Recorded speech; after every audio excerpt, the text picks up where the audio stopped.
پڑھا دیا، میں مسلمان ہو گیا، بس اب جیسے میری سوسائٹی کہتی ہے میں نے ویسے ہی زندہ رہنا ہے، میں نے ویسے ہی جینا ہے، میں نے وہی کام کرنے ہیں جو سوسائٹی نے مجھے سکھا دی ہے۔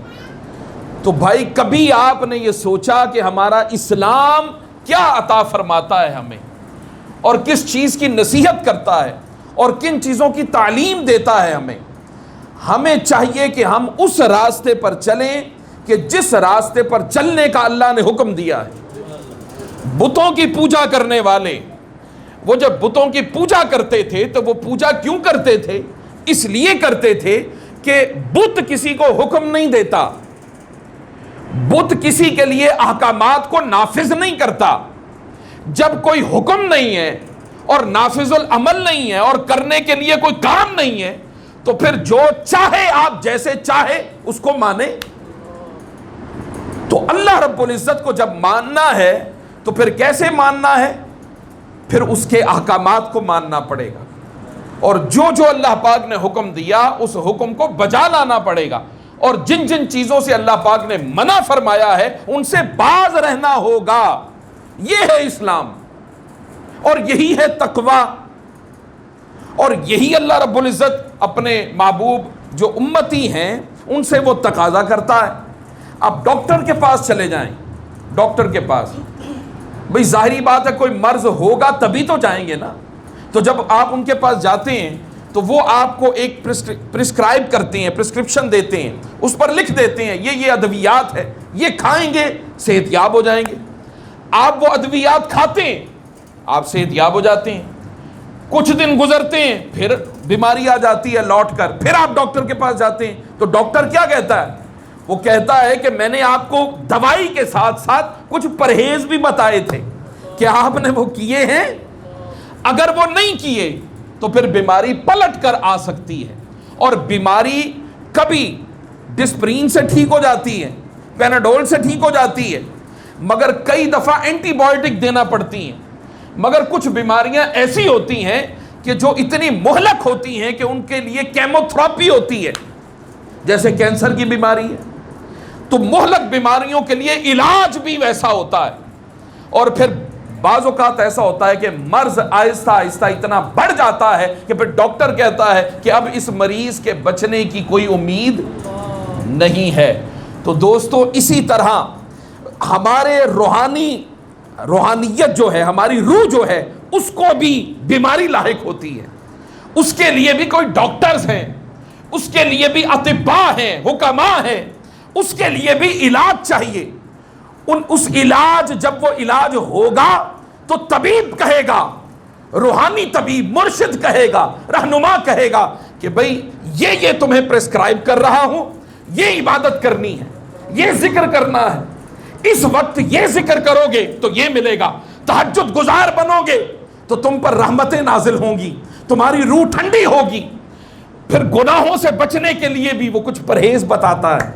تو جب انسان پرہیز کرتا ہے تو پھر وہ آہستہ آہستہ اللہ رب العزت کے قریب ہوتا چلا جاتا ہے، پھر اس قدر قریب ہو جاتا ہے کہ پھر کوئی عام روحانی مریض بھی اس کے پاس آ جائے تو جس طرح وہ اچھے طبیب کے پاس جانے والا انسان ادویات لے کر پرہیز کر کے خود اس قابل ہو جاتا ہے کہ چھوٹی موٹی بیماریوں کی تشخیص خود کرنے لگتا ہے، اسی طرح روحانی طبیب پہلے مریض تھا، روحانی طبیب جو ہوتا ہے وہ جب بڑے طبیب کے پاس جاتا ہے تو آہستہ آہستہ اس کے اندر یہ ابیلٹی پیدا کر دی جاتی ہے کہ پھر وہ جو چھوٹے چھوٹے ہوتے ہیں گناہ کرنے والے، صغائر کرنے والے، ان کی تربیت کرتا ہے۔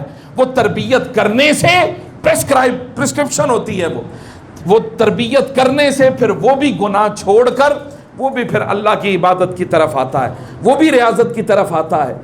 اب ہمارا یہاں پر بیٹھنا 11ویں شریف میں، اب اس کا مقصد یہ نہیں ہے کہ اب غوث پاک کی نیاز دلا دی، نعتیں پڑھ لی، اس کے بعد اٹھ کر چلے گئے، واہ واہ کر لیا، بس بات ختم ہو گئی۔ تو قیامت کے دن غوث پاک سے بھی پوچھا جائے گا، ہاں عبد القادر جیلانی بتا، یہ جو تیرے مرید ہر 11ویں پر بیٹھتے تھے ان کو یہ تعلیمات دی تھی آپ نے کہ بس میرے مزار پر آ جانا، فاتحہ کہنا کام بن جائے گا؟ وہاں پر کیونکہ احکامات کا تو پتہ ہی نہیں ہے، حضور غوث پاک نے فرمایا کیا یہ تو پتہ ہی نہیں ہے. داتا صاحب حاضریاں دی ساری زندگی ایسے ایسے لوگ ہیں، ہر روز آتے ہیں، 20 سال سے ہر روز آتے ہیں، مگر وہ فیض حاصل نہیں کر سکے. کچھ لوگ ایسے ہیں جو زندگی میں ایک بار آئے خواجہ اجمیر جیسے اور فیض لے کر چلے، ایک بار آئے.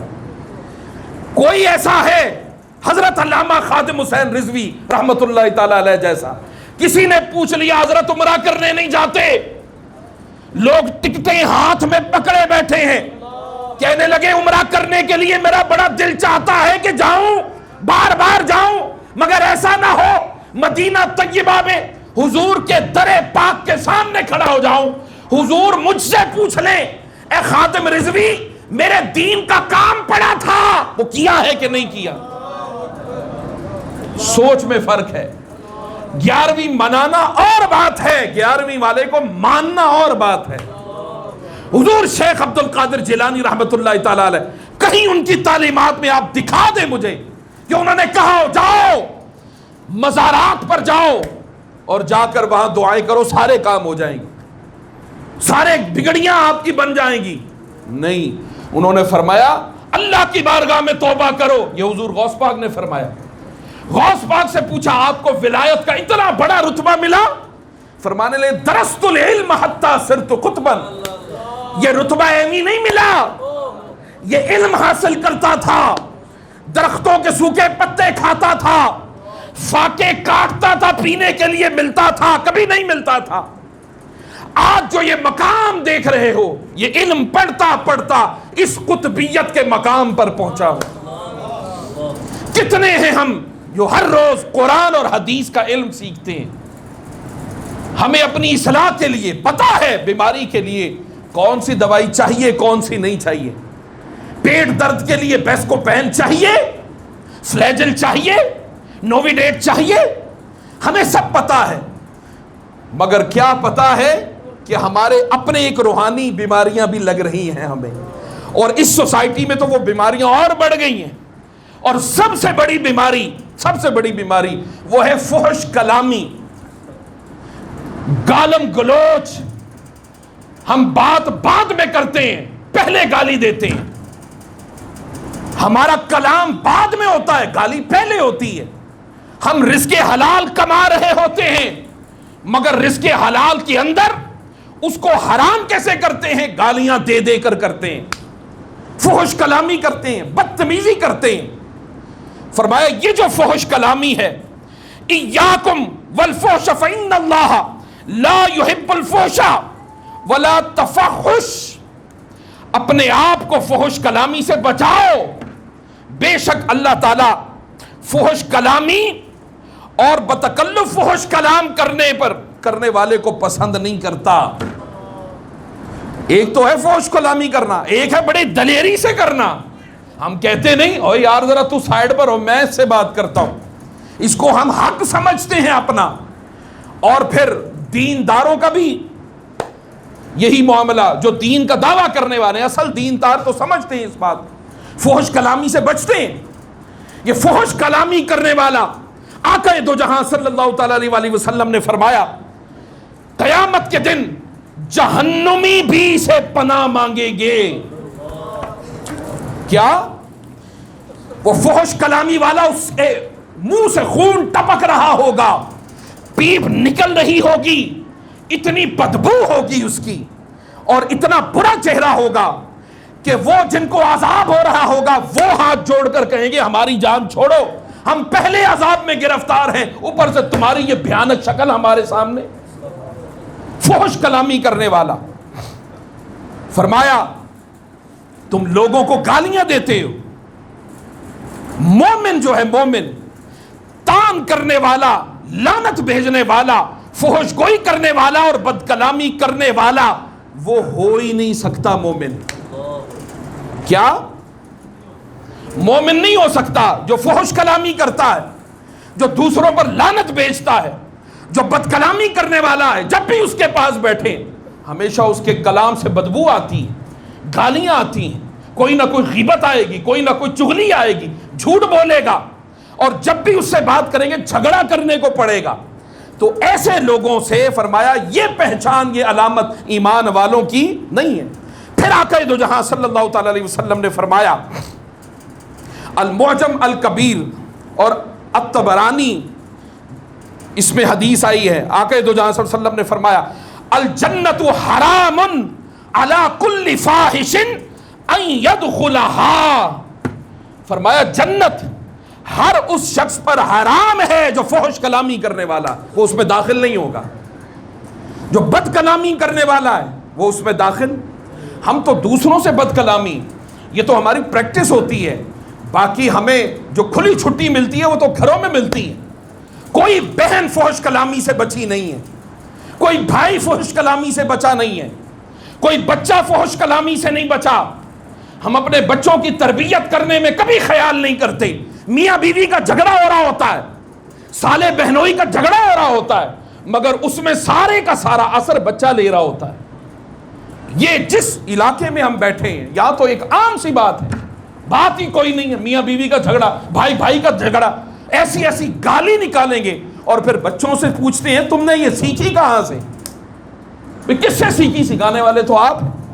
تو حضور صلی اللہ تعالی علیہ وسلم نے فرمایا یہ فحش کلامی کرنے والا جو ہے اس پر جنت کا داخلہ بھی حرام ہے. حضرت ابراہیم بن میسرہ رحمۃ اللہ تعالی علیہ فرماتے ہیں قیامت کے دن فحش کلام کرنے والے کی شکل کتے جیسی ہوگی. کس کے جیسی؟ کتے جیسی ہوگی. اور حضرت جابر بن سمرہ رضی اللہ تعالیٰ عنہ فرماتے ہیں میں نے نبی کریم صلی اللہ علیہ وسلم کی خدمت میں حاضر ہوا، میرے والد صاحب بھی میرے ساتھ تھے. حضور صلی اللہ علیہ وسلم نے فرمایا بے شک فحش کلامی اور بےہودہ گفتگو کرنے والا اس کا کوئی اسلام سے تعلق اور واسطہ نہیں ہے، اور وہ شخص بہت ہی اچھا ہے جس کے اخلاق بہت اچھے ہیں، جس کے اخلاق بہت اچھے ہیں.